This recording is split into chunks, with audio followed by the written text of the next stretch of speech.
Merci de participer à cette présentation de notre note sur un sujet technique mais important qui est celui de la stabilité financière et du rôle que peut jouer la politique macroprudentielle pour lutter contre cette instabilité financière. Cette réflexion, évidemment, doit beaucoup, si on peut s'exprimer ainsi, à la crise de 2008, qui a provoqué plusieurs prises de conscience. D'abord, le fait que la régulation financière n'était pas suffisante pour éviter les interactions entre les banques, ça y reviendrait. Ensuite, le fait que l'instabilité financière était insuffisamment étudiée. Et enfin, que le fait que la politique monétaire, qui est garante de la stabilité des prix, ne suffisait pas à garantir la stabilité financière. Ça, pour être juste, c'est pas une découverte de 2008. Il y a eu des débats très longtemps auparavant, mais c'est vrai que cette question a été à nouveau mise sur la table de manière particulièrement prégnante à ce moment-là. Alors évidemment, les autorités publiques ne sont pas restées les bras croisés face à tout ça, et face à cet enjeu. Il y a eu la mise en place d'une nouvelle régulation financière internationale, BAL 3, qui s'accompagnera pour l'Union européenne d'une union bancaire, dont on a beaucoup parlé ces derniers temps, et j'y reviendrai également dans la note. Le développement de la modélisation de l'impact des marchés financiers, du crédit et de la monnaie, et le renouveau de l'analyse du cycle financier, et le renouveau des réflexions sur l'articulation entre la politique monétaire et la stabilité financière. Alors, premier point, qu'est-ce que c'est la stabilité financière et qu'est-ce que c'est une régulation financière destinée à y répondre? La notion de stabilité financière, elle rassemble à la fois les relations entre les différentes institutions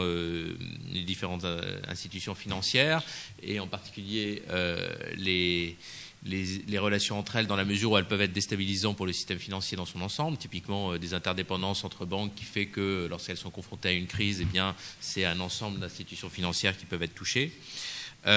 Et aussi les liens entre la sphère financière et l'économie réelle et les conséquences de l'instabilité financière sur l'économie réelle. Tout ça s'observe notamment à travers les cycles, ça c'est classique en matière économique, et ce qu'on observe c'est que le cycle financier, évidemment tout en étant lié avec le cycle économique et avec les marchés financiers, est un cycle qui est différent du cycle économique, donc l'activité, la croissance, et du cycle des marchés financiers, c'est-à-dire le niveau des grands indices et comment il évolue. Il y a la question du cycle financier séparément, même si après il y a des interactions avec ces autres cycles. Et donc, au-delà de... ce qui nous intéresse dans la note, c'est d'étudier à la fois ce cycle financier et comment il a un impact sur l'économie réelle, sur les marchés. Alors, la politique macroprudentielle, qui est donc le sujet de la note, avec la stabilité financière, est destinée à contrer l'instabilité financière. Elle prend la forme de BAL 3, en particulier au niveau international. Elle doit être complétée, comme je l'ai dit, par une union bancaire au niveau européen pour garantir la crédibilité de la zone. Alors, la politique macroprudentielle vient renforcer les insuffisances de la régulation microprudentielle qui préexistait pour assurer la résilience du système financier. La régulation microprudentielle, qui concerne par exemple les réserves que chaque banque doit avoir pour faire face à d'éventuels risques, c'est une régulation individuelle qui vise à solvabiliser les institutions bancaires. Typiquement, j'ai un portefeuille de prêts, on m'oblige à avoir du capital pour que si mes emprunteurs sont défaillants, eh bien, la banque ne disparaisse pas parce que j'ai un capital qui permet de couvrir mes pertes. L'orientation macroprudentielle par rapport à ces régulations microprudentielles, elle vise le risque systémique, c'est-à-dire le risque qui concerne l'ensemble du système et pas une institution particulière qui aurait pris un risque particulier, de manière dynamique, en agrégeant l'ensemble des risques, et de manière transverse, évidemment, en regardant les relations entre les différentes institutions financières. Alors, c'est beaucoup plus détaillé dans la note, mais je pense que c'est important de préciser quelles sont ces externalités qui sont facteurs de risque systémique. Autrement dit, qu'est-ce que c'est dans la relation entre les différentes institutions financières et dans la manière dont fonctionne le système financier qui fait que, au-delà du risque qui est attaché à un seul établissement, il y a un risque plus général qui peut être provoqué par les relations entre les établissements. Alors on en identifie trois, La première, c'est les stratégies mimétiques. Stratégie mimétique, c'est quand toutes les institutions financières commencent à avoir le même type de comportement, ce qui évidemment du coup empêche d'avoir la répartition des risques et donc la diminution du risque global qui est lié au fait d'avoir des risques qui sont différents d'un établissement à l'autre. Donc voilà, si tout le monde fait des subprimes en même temps et qu'il y avait finalement un risque attaché aux subprimes, le jour où les subprimes s'écroulent, tout le monde tombe. Alors que si il n'y avait qu'un établissement qui faisait ça et que d'autres établissements avaient choisi d'autres stratégies de risque, on n'aurait pas la même difficulté. Ça, c'est quelque chose qu'on observe de manière assez importante, ces stratégies mimétiques. C'est lié à deux choses. D'une part, au fait que les banquiers sont comme tout le monde, ils se parlent, ils s'écoutent, ils regardent ce qui se passe ailleurs, ça leur donne des idées. Et puis d'autre part, et c'est plus sensible au regard de la théorie économique telle qu'on la déroule pour essayer de trouver des solutions, il y a un problème d'aléa moral, c'est-à-dire que si toutes les autres banques font ça, on peut aussi se dire oui mais si je le fais aussi et qu'il y a un problème, de toute façon on nous repêchera bien parce qu'ils ne vont pas laisser tout le monde sombrer, et donc on voit bien que ces stratégies mimétiques, elles peuvent produire avoir des risques qui se reproduisent d'un établissement à l'autre. Le deuxième risque, c'est celui lié à une liquidation d'actifs en catastrophe, ce qu'on appelle fire sale, c'est-à-dire en phase de contraction du cycle financier. Vous avez une détérioration des prix des actifs. Le prix des actifs atteint un seuil où ça commence à poser un problème parce que en dessous de ce seuil, je suis plus capable de couvrir mes pertes, donc je vends mes actifs pour éviter de me trouver dans cette situation. Ça provoque une nouvelle diminution des prix des actifs et c'est comme ça qu'on a une crise généralisée.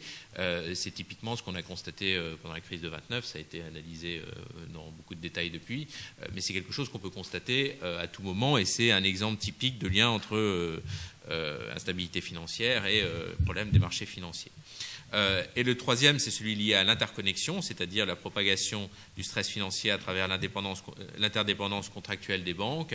Là aussi, c'est un mécanisme qui est facile à comprendre. Toutes les banques sont liées entre elles parce qu'elles ont toutes des produits dérivés, elles ont toutes des prêts interbancaires. Il y a toutes sortes de marchés à la fois bancaires et financiers qui relient les institutions financières les unes avec les autres.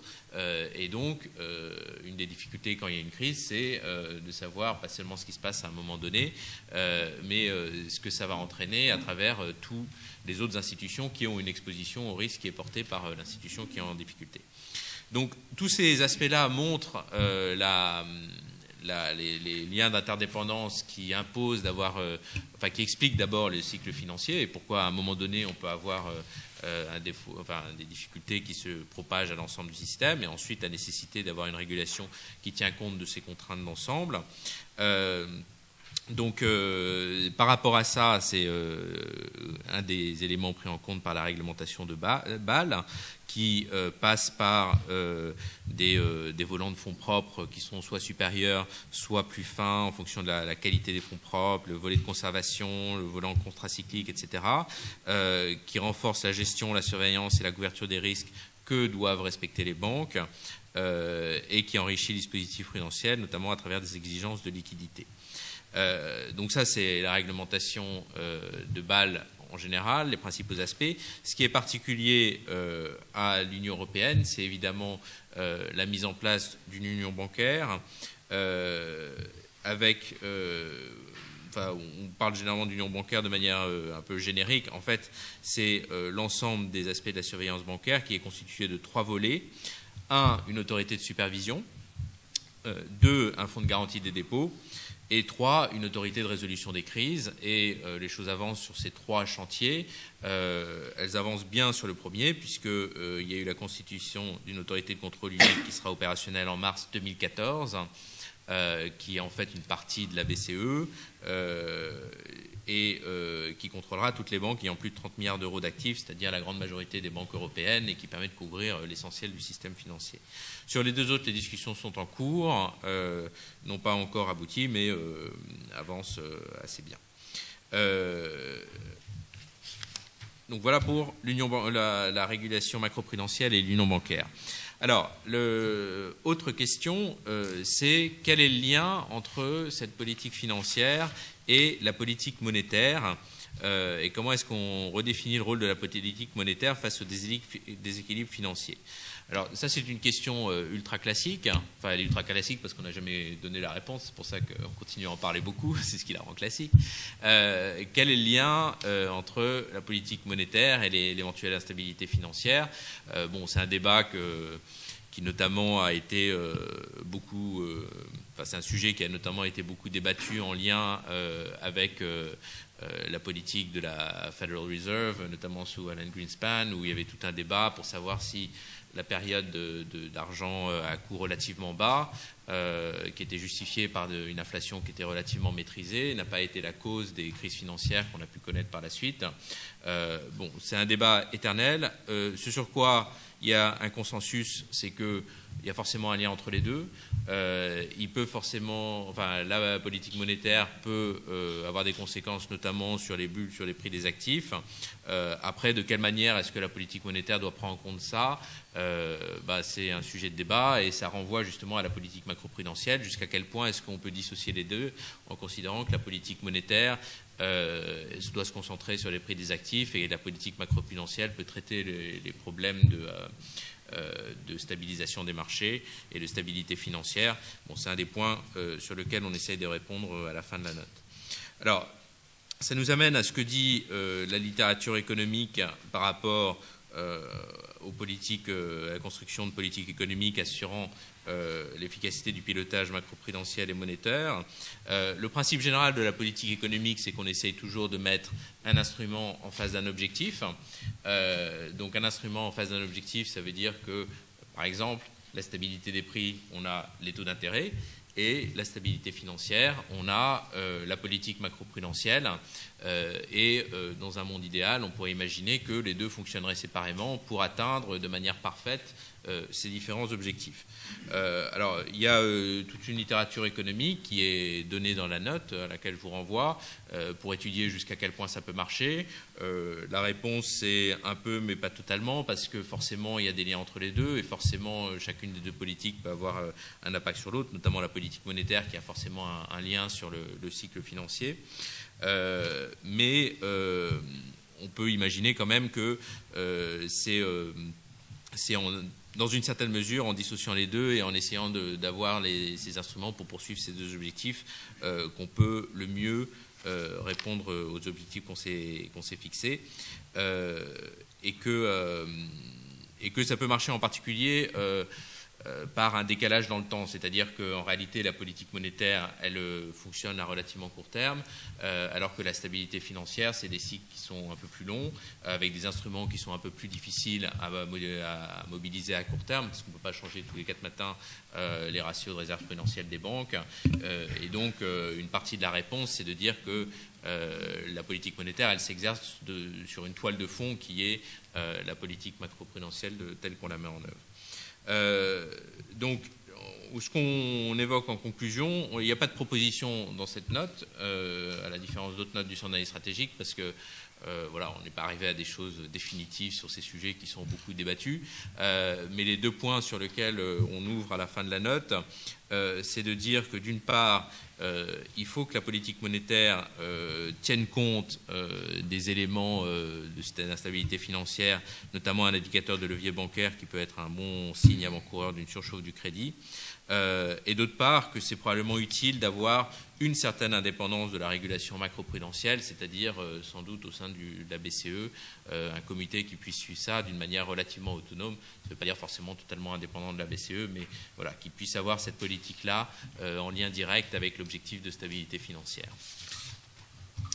J'espère avoir été aussi clair qu'il est possible sur ces sujets. J'ai conscience que c'est forcément difficile. Je vous renvoie à la note où il y a beaucoup d'éléments, à la fois à nos propres analyses et puis de renvoi à la littérature économique qui, encore une fois, est importante sur ces sujets pour avoir plus de détails. Et il y a également un document de travail qui est sur le site du Centre d'analyse stratégique qui, avec encore plus de détails et encore plus de technicité pour les amateurs, est à votre disposition. Si vous avez des questions, j'essaierai d'y répondre avec les agents du département économie-finance qui ont rédigé la note. Et comme j'ai repéré dans cette salle beaucoup d'économistes de talent, n'hésitez pas aussi à prendre la parole si vous souhaitez ajouter des choses, répondre à certaines remarques, etc.